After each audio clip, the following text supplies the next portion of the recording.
Bonjour peuple français. Bon.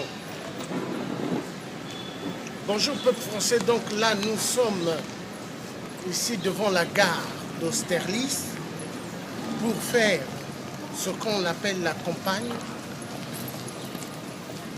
législative pour le nouveau président Emmanuel Macron. Nous le soutenons à 900%.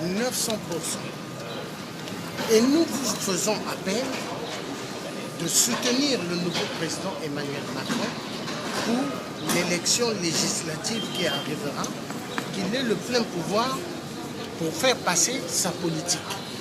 La politique sur l'emploi, la politique sur le logement, la politique sur l'emploi. Parce qu'il y a trop de chômeurs en France. Et ce n'est pas normal. Donc avec le nouveau président Emmanuel Macron, il n'est pas juste venu au pouvoir pour les multinationales, mais pour le peuple français. Et je demanderai au président Macron de revoir la décision sur le domaine de la mondialisation. Bon, maintenant tu avais des questions à poser pour l'Afrique. Le Tchad africain, j'ai une question à vous poser. Africain et français, il faut dire. Le Tchad africain français. Qu'est-ce que tu penses par rapport au mouvement combattant, phénomène combattant du mouvement panafricain qui milite contre les dictateurs africains et le président imposé par les multinationales? Qu'est-ce qu'Emmanuel Macron pense? Bon. Et le mouvement En Marche par rapport au phénomène combattant? On voit le RCK, le résistant combattant du Congo, du peuple congolais de Kinshasa, on voit d'autres mouvements panafricains. Oui, panafricanistes. Qu'est-ce qu'Emmanuel Macron en pense? Déjà, sur le phénomène des résistants combattants, c'est à nous de prendre notre destin en main, c'est-à-dire pour la libération de nos continents en Afrique. Et secondo, le président Emmanuel Macron pourra nous donner un grand coup de main pour en finir avec cette dictature des petits préfets de la France, donc de la France-Afrique. Il faut qu'on puisse en découdre avec, afin que l'Afrique puisse avoir sa vraie indépendance, sa vraie souveraineté, et que le peuple africain puisse avoir ce qu'on appelle une vraie souveraineté pour que l'Afrique décolle. Parce que tout ce qui est minéré vient de l'Afrique. Et ce n'est pas normal que le peuple africain puisse subir et subir. Le diamant vient de l'Afrique.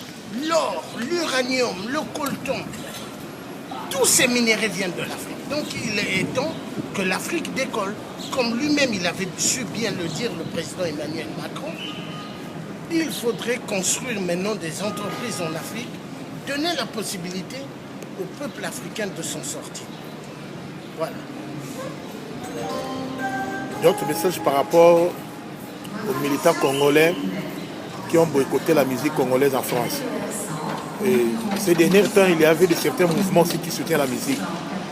Alors, nous sommes en train de voir une sorte de délinquance qui se tiendra très bientôt en France par rapport au boycottage de musique africaine, précisément à la communauté congolaise. Qu'est-ce qu'Emmanuel Macron pense par rapport à la délinquance? Bon, moi je parlerai d'abord pour moi d'abord, après je dirai qu'est-ce qu'il pense. Déjà, nous sommes des résistants, nous voulons la libération de l'Afrique. Nous n'avons pas besoin de ces musiciens. Je ne dis pas musiciens, mais musiciens. On n'a pas besoin d'eux. Parce qu'au fait, ce sont des gens qui sont derrière, épaulés par des dictateurs. Et ces dictateurs, nous voulons découdre avec eux. Donc il n'est pas question que ces musiciens viennent ici pour nous éblouir, pour étouffer l'intelligence que nous sommes en train de mettre en marche pour en découdre avec la dictature. Donc, pas question qu'il y ait des musiques ici, sur la place de Paris. Aucun musicien que j'appelle musicien viendra ici pour chanter. Interdiction totale et ferme. Parce que le Congo est sous occupations d'un Rwandais Tutsi qui massacre et massacre. Donc, il a mené les viols en RDC que nous, les peuples bantous, nous ne connaissons pas. Les viols, les fémicides, et il a mené ce qu'on appelle les génocides atroces. Parce qu'on tue les gens avec des machettes, avec des haches. Et c'est insupportable. Donc, le président Emmanuel Macron, lui, il n'est pas là pour le sang.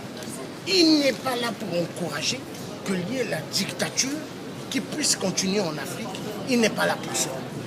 Hein? La preuve, pendant la passation du pouvoir, est-ce que nous avons vu des dictateurs venir ici? Aucun ne sont venus. Mais à l'époque du changement de pouvoir, Nicolas Sarkozy et François Hollande, le corrompu, nous avons vu tous ces cafards dictateurs africains, ils étaient ici. Mais avec Macron, on n'a vu aucun dictateur africain venir sur la place de Paris. Donc moi je dirais vive le président Emmanuel Macron, parce que c'est un vrai. Et les dictateurs en Afrique, on va en découdre avec eux. Parce que pour que l'immigration, le phénomène immigratoire puisse cesser en Europe, il faut en découdre avec ces dictateurs qui tuent le peuple africain, qui violentent la femme. Mais la femme, il faut respecter la femme. C'est la femme qui est le moteur de la vie. Et s'il n'y a plus de femmes, il n'y aura plus de vie. Donc respectons la femme, parce que la femme, elle n'est plus respectée en Afrique. Hein? Ici, là, les femmes sont respectées. Ici, essayez de tirer une femme par les cheveux ou par son habit, vous verrez hein, comment tout le monde va sauter sur vous. Donc ici, on respecte la femme. Donc il faut respecter aussi la femme en Afrique. Voilà. Ok, merci beaucoup.